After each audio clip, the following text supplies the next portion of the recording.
Welcome students.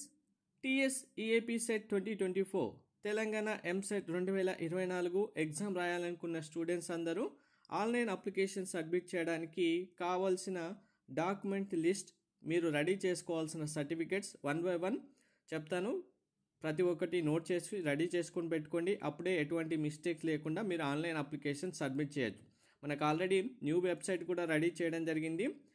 Online application start అయిన వెంటనే మీరైతే అప్లికేషన్ సబ్మిట్ చేయాల్సి ఉంటుంది.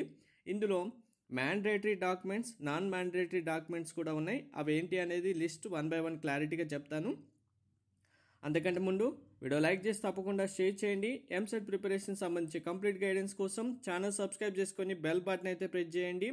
టెలిగ్రామ్, వాట్సాప్ ఛానల్ లింక్ డిస్క్రిప్షన్లో ఇచ్చాను, జాయిన్ అవ్వండి. వెరీ ఇంపార్టెంట్, ప్రిపరేషన్ సంబంధించి మీకు best books, PYQs, hand notebooks, PDFs కావాలనుకున్న స్టూడెంట్స్కి డిస్క్రిప్షన్లో డీటెయిల్స్ ఇచ్చాను. మీరు పర్చేస్ చేయాలనుకున్న స్టూడెంట్స్కి డైరెక్ట్గా వాట్సాప్కే మీ పీడిఎఫ్ పంపించడం జరుగుతుంది. మీకు ఇప్పుడు నేను చూపిస్తున్న డాక్యుమెంట్స్లో కంపల్సరీ ఆన్లైన్ అప్లికేషన్ సబ్మిట్ చేస్తున్న టైంలో ఏవి అప్లోడ్ చేయాల్సి ఉంటుంది, ఏ సర్టిఫికెట్ సంబంధించిన ఓన్లీ నెంబర్స్ మాత్రమే ఇవ్వాల్సి ఉంటుంది, ఏవి జస్ట్ సెలెక్ట్ చేయాల్సి ఉంటుంది అనేది వన్ బై వన్ నోట్ చేసుకోండి. ఎవరు కన్ఫ్యూజ్ అవ్వద్దు. అప్లికేషన్ సబ్మిట్ చేయాల్సిన టైంలో మళ్ళీ ఎటువంటి మిస్టేక్ చేయకండి. ఫస్ట్ వన్, రేషన్ కార్డు ఉంటే ఇవ్వండి, లేదంటే లేదు. రేషన్ కార్డు వల్ల మీకు ఫీ రియంబర్స్మెంట్ కానీ ఫ్రీ సీట్ కానీ ఎటువంటి ప్రాబ్లం ఉండదు. కౌన్సిలింగ్ టైంలో కూడా మీరు అప్డేట్ చేసుకోవచ్చు. ఆధార్ కార్డు ఇది మాత్రం కంపల్సరీ ఉండాలి. మీ ఆధార్ కార్డ్ నెంబర్ ఇవ్వాల్సి ఉంటుంది. ఆధార్ కార్డులో మీకు ఒకవేళ మీ నేమ్ కానీ డేట్ ఆఫ్ బర్త్ కానీ ఏదైనా మిస్టేక్ ఉంటే అప్డేట్ చేసుకోండి. అప్డేట్ చేసుకున్న తర్వాత కూడా ఇవ్వచ్చా అంటే ఇవ్వచ్చు, అప్డేట్ చేయకముందు కూడా ఇవ్వచ్చు. మీరు జస్ట్ ఇప్పుడు ఆధార్ కార్డ్ నెంబర్ ఇస్తే సరిపోతుంది. తర్వాత అప్డేట్ చేసుకోవాలనుకుంటే చేసుకోండి, ప్రాబ్లం ఏమి ఉండదు. SSC memo or equivalent memo అంటే మీ 10th క్లాస్ మెమో ఉండాలి. ఎందుకంటే 10th class pass out year, 10th class school name, place ఇవన్నీ ఇవ్వాల్సి ఉంటుంది కాబట్టి.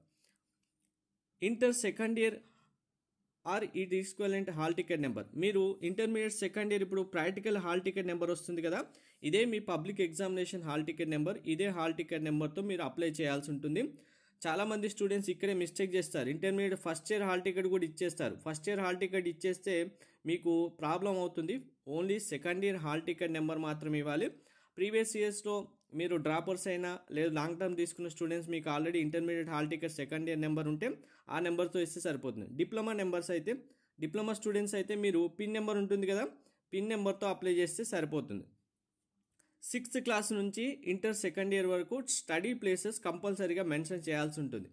సో మీరు 6th క్లాస్ ఎక్కడ చదివారు, 7th ఎక్కడ చదివారు, ఇంటర్మీడియట్ ఫస్ట్ ఇయర్ ఎక్కడ చదివారు, సెకండ్ ఇయర్ ఎక్కడ చదివారు, స్టడీ ప్లేసెస్, డిస్ట్రిక్ట్ ఇవన్నీ సెలెక్ట్ చేయాల్సి ఉంటుంది కాబట్టి అన్ని ప్లేసెస్ నోట్ చేసి పెట్టుకోండి. Next, caste certificate.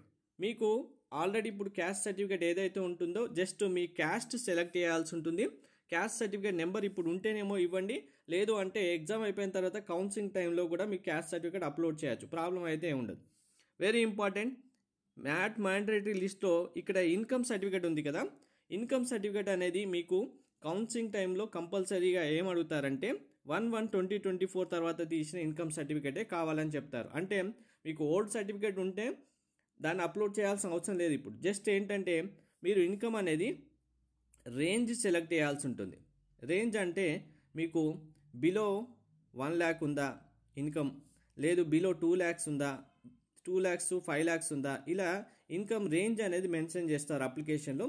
మీ ఇన్కమ్ అనేది మీకు ఫీ రింబర్స్మెంట్ రావాలంటే రూరల్ ఏరియా స్టూడెంట్స్ అయితే 1.5 lakhs, అర్బన్ ఏరియా స్టూడెంట్స్ అయితే 2 lakhs వరకు ఉంటుంది. కాబట్టి జస్ట్ ఇన్కమ్ రేంజ్ సెలెక్ట్ చేస్తే సరిపోతుంది. ఇప్పుడు ఇన్కమ్ సర్టిఫికేట్ నెంబర్ ఇవ్వాల్సిన అవసరం లేదు, ఇన్కమ్ సర్టిఫికేట్ అప్లోడ్ చేయాల్సిన అవసరం కూడా లేదు.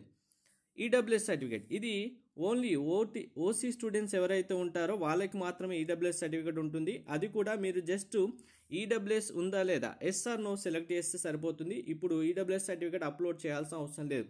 ఎందుకంటే కౌన్సిలింగ్ టైంలో ఈడబ్ల్యూఎస్ సర్టిఫికేట్ అనేది మళ్ళీ 1/4/2024 తర్వాత తీసిన సర్టిఫికేటే అప్లోడ్ చేయమని చెప్తారు. అప్పుడు మీరు మళ్ళీ ఇంకొక సర్టిఫికేట్ చేయాల్సిన అవసరం వస్తుంది. కాబట్టి అనవసరంగా ఇప్పుడు ఒకసారి తీయడం, మళ్ళీ తర్వాత తీసుకోవడం, దాన్ని రెన్యువల్ చేయించడం ఇవన్నీ చేయబడలు జస్ట్ ఇన్కమ్ సర్టిఫికేట్ ఎస్ అని సెలెక్ట్ చేస్తే సరిపోతుంది.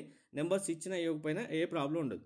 సో ఇక్కడ అర్థమైంది కదా, ఇన్కమ్ సర్టిఫికేట్కి ఈడబ్ల్యూఎస్ సర్టిఫికేట్కి ఎవరైతే అప్లికేబుల్ ఉన్నారో స్టూడెంట్స్ మీరు జస్ట్ రేంజ్ సెలెక్ట్ చేసుకొని ఎస్ఆర్ నో సెలెక్ట్ చేస్తే సరిపోతుంది. క్యాస్ట్ సర్టిఫికేట్ ఉంటే క్యాస్ట్ సర్టిఫికేట్ నెంబర్ ఇవ్వండి, లేదంటే క్యాస్ట్ సర్టిఫికేట్ సెలెక్ట్ చేసినా సరిపోతుంది.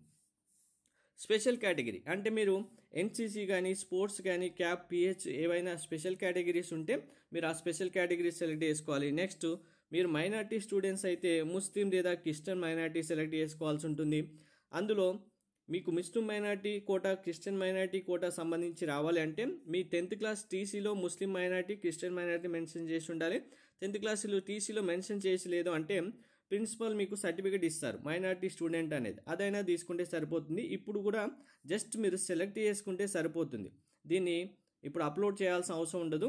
తర్వాత ఒకవేళ మీరు అప్లై చేస్తున్న టైంలో మీకు ఫోటో అండ్ సైన్ కనుక ఆటోమేటిక్గా రాకపోతే ఫెచ్ అవ్వకపోతే ఫోటో సైన్ అప్లోడ్ చేయాల్సి ఉంటుంది, ఎవరికైతే రాకపోతే వాళ్ళు.